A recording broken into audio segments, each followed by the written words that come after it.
சொல்றாப்ல இதுக்கு ஒரு கூட்டத்தை போடுறாப்ல. நான் தான் 1 to 1 கூப்பிடுறேன். நேரடியா வந்து உட்கார்ந்து பேசுங்களேன்.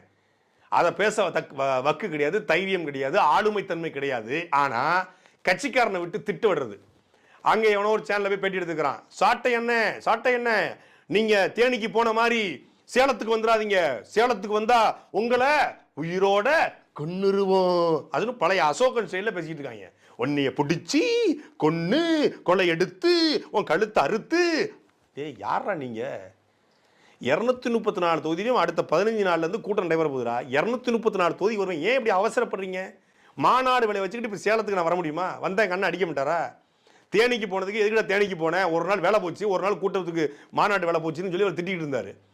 234 தொகுதிக்கு வருவோம். உங்க அண்ணன் விஜயனுடைய கொள்கைகளை, கோட்பாடுகளை, உங்க கட்சியை உரிச்சு உப்பு கண்டம் போடுவோம். அவசரமே படக்கூடாது. தம்பி, நீ எல்கேஜி, நான் பிகிஸ்டி. நீ சேலத்துக்கு வந்தாதான் ஆம்பளை, நீ தேனிக்கு வந்தாதான் ஒருத்தன் ஆம்பளைன்னா. நான் தேனிக்கு போனா அவன் தேனி விட்டு வெளியே போயிட்டான். தேனியில் விட்டு வெளியே போய் மதுரை உயர்நீதிமன்றத்தில் போய் மன்றாடி கண்டிஷன் பெயிலில் தல்லாகுளம் ஸ்டேஷனில் 10 நாள் கையெழுத்து போட்டுட்டு இருக்கான். அவனுக்கு ரீல்ஸ் போட்டுட்டு இருக்காங்க. தேனி கம்பம் போலிலாம் அவங்க வச்சதுதான் சட்டம், அவங்க வச்சதான் நியாயம், நீங்கள் அவங்கள ஒன்றும் பண்ணிடலையே.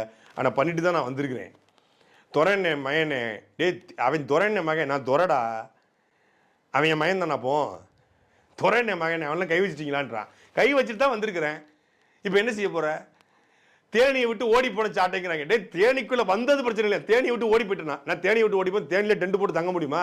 எனக்கு வீடு வாசல் இல்லையா? இப்போ தேனிக்கு வா அப்படின்னாங்க, இப்போ சேலத்துக்கு வான்றாங்க. அடுத்து நீ எங்கெங்கெல்லாம் கூட்டம் போடுறீங்களோ அங்கெல்லாம் வர்றேன். சேலத்துக்கு வந்தது ஆம்பளை ஒருத்தன் வந்துடுறான். இப்போ கலிபோர்னியாவுக்கு வந்தாதாண்டா நீ ஆம்பளை, நீ அட்லாண்டிக் பெருங்கடலில் தொட்டாதாண்டா ஆம்பளை, நீ அமேசானுக்கு வந்தாதாண்டா ஆம்பளைங்கிறான். என்னடா இது இது ஒரு கூத்தாடா? நான் உண்மையிலே ஆம்பளை நிரூபிக்கணும்னா தாவேக்காரனுக்கு நான் வேற ஏதாவது ஆப்ஷன் கொடுங்க, நான் செஞ்சு காட்டுறேன். இந்த மாதிரி ஆப்ஷன்லாம் வேண்டாம். நீ சேலத்துக்கு வா, தேனிக்கு வா அப்படின்னு எல்லா ஊருக்கும் நான் ஏற்கனவே போயிருக்கிறேன். எல்லா ஊருக்கும் வரத்தான் போறோம். அவசரப்படாதீங்க, பொறுமையா இருங்க.